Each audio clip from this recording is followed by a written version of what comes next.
Se não for pelo amor, vai pela dor. Gente, por que esse título? Porque é muito real. Não sei se vocês já ouviram isso da mãe de vocês, eu ouvia muito. Se você não vier pelo amor, você vem pela dor.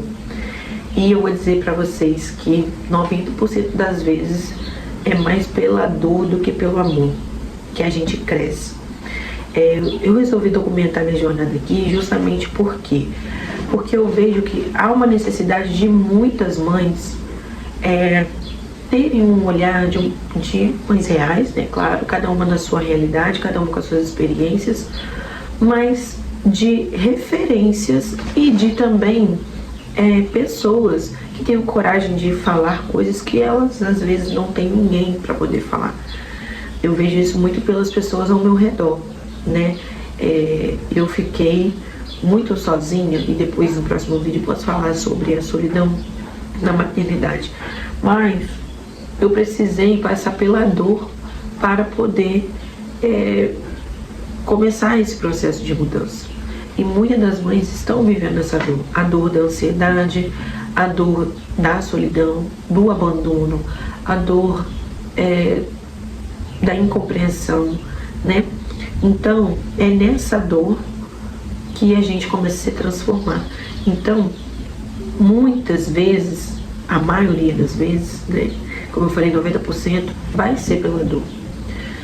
E nessa dor, a gente não precisa ter medo dela, a gente pode encará-la, que nesse momento a gente vai identificar o que precisa melhorar ali.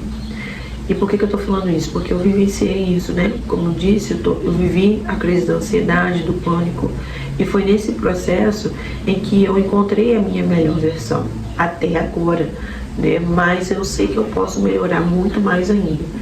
Mas a ansiedade, a depressão, a falta de entendimento da vida, isso faz com que a gente muitas das vezes fique perdido e aceite aquela condição ali ruim, né, que está acontecendo com a gente.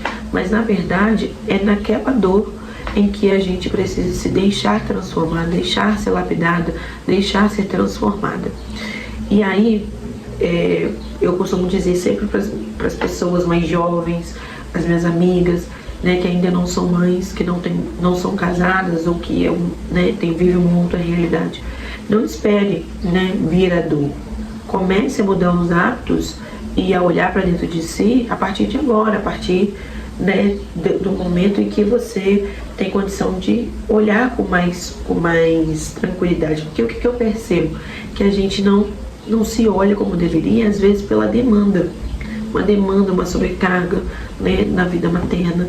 Porém, é nessa sobrecarga em que o nosso cérebro ele é transformado. É cientificamente comprovado de que as mulheres, né, a partir do momento em que elas, foi feito um estudo isso, né, em Harvard, em alguma dessas aí, que a mulher, após ela passar por um processo da gestação,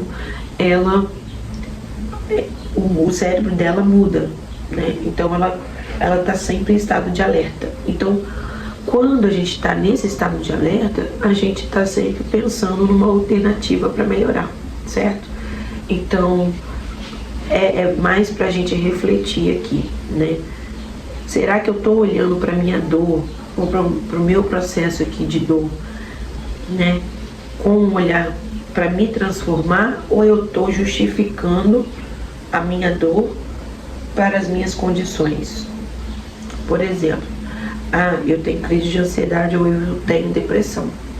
São problemas profundos que precisam de olhar, precisam de cuidado, né? Muitas das vezes ajuda da terapia. Mas será que a gente também não está pegando isso e não está usando isso como a muleta para nossos problemas do dia a dia, para não reagir? Eu falo isso porque eu tive que olhar para mim no momento da maternidade e ser verdadeira comigo e dizer, cara, você está sendo preguiçosa, ou você está se permitindo ficar ansiosa. Você não está olhando para essa ansiedade e tentando entender o porquê que você está ficando ansiosa, para você poder sanar isso, porque só há um caminho. O caminho é a gente identificar e a gente combater. É igual uma situação, por exemplo, de doença, né? A gente tá passando mal, a gente precisa ir ao médico e lá o médico falar o que é, diagnosticar, identificar qual é o problema para eu, a partir daquilo ali, fazer um tratamento. Alguns podem ter cura, outros não ter cura, e você lidar com aquilo ali, certo? Mas o primeiro passo é o diagnóstico, é reconhecer. Então é assim também na nossa vida. Se a gente não reconhece, não identifica o que gera na gente essa ansiedade, o que gera na gente o fato de se sentir depressivo, não ter um olhar belo para a vida, identificar as coisas boas da vida, a gente não identifica isso, não tratar isso de forma séria, né, de forma com responsabilidade, né? Tá tentando identificar a palavra. Com responsabilidade, a gente vai passar por aquilo ali e vai ficar empurrando com a barriga. Então, o que eu vejo muitas das vezes é exatamente isso que acontece com as mães ou com as mulheres, conosco, seres humanos. A gente está passando pelas coisas e a gente não está olhando com seriedade, a gente não está olhando com responsabilidade, a gente está preocupado muito mais às vezes com a questão financeira, talvez, ou reclamar da situação e não olhar para ela com seriedade, tentando resolver. Mas a dor, ela faz a gente, precisa, né, ser assim, transformar a gente, fazer a gente sair de uma condição de vida para algo melhor, né? Vou falar a questão do peso, né? Eu, por exemplo, passei pelas 3 gestações e engordei demais.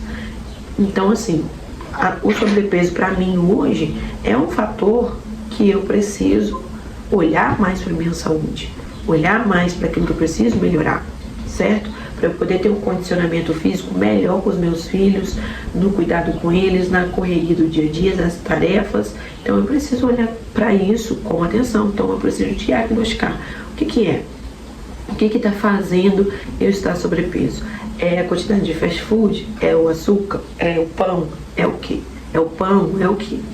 Né? Então identificar. Então, se não vai pelo amor, né, que poderia ter ido pelo amor, vamos pensar no sobrepeso, né? Não esperar chegar no sobrepeso.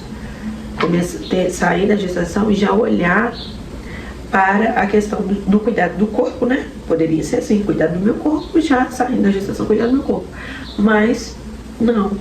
A dor, qual é a minha dor? Não me ver tão elegante e bonito do jeito que eu queria nas roupas, ou perceber que eu não estou com o mesmo pique, né? Para na hora de fazer alguma atividade física, uma brincadeira, alguma coisa com as crianças, né? Uma coisa desse tipo. Então, olhar para a dor com seriedade. Aqui eu dei um exemplo do sobrepeso, mas a gente sabe que essa questão da ansiedade, por exemplo, da crise existencial, ela é muito profunda e ela é muito ruim, né? Para quem tem, só quem teve já sabe, né? As sensações e tudo mais o que acontece. A sobrecarga mental de uma mãe, de uma mulher, preocupada com tudo ao mesmo tempo. Então, alinhar tudo isso, identificar cada ponto para poder tratar cada coisa. Isso é muito importante. E mais ainda é orar, pedir a Deus, ao Espírito Santo, para revelar, né, aquilo que está oculto. Como eu disse, eu sou católica, então a gente, dentro do catolicismo, a gente acredita que tudo é graça de Deus. Tudo é graça de Deus. Até o fato de você reconhecer, identificar aquilo que está acontecendo com você, é graça de Deus. Então, pedir ao Espírito Santo, né? Pedir ao Espírito Santo para revelar todas as coisas. Isso é uma coisa que eu estou aprendendo agora, né? Aos 33 anos. Farei até 33 anos no final desse mês. Mas é uma coisa que eu estou aprendendo. A invocar o Espírito Santo, a recorrer a Deus sobre todas as coisas e me entregar verdadeiramente para a ação divina, né? E isso tem sido transformador, né? Ao passo de que a gente vai buscando essa cura, buscando os caminhos, mais a gente vai se sentindo feliz, mais a gente vai se sentindo preenchido, né? Com o sentido da vida. Mas se não for pelo amor, vai pela dor, né? Então é isso que eu queria passar nesse vídeo. Se você tem alguma situação parecida ou se você já passou por isso, né? Deixa aqui nos comentários que eu vou ficar muito feliz em ler, né? E clica no joinha para ajudar aí no canal, pra gente crescer junto nessa jornada, tá bom? Um beijo, fiquem com Deus e até a próxima.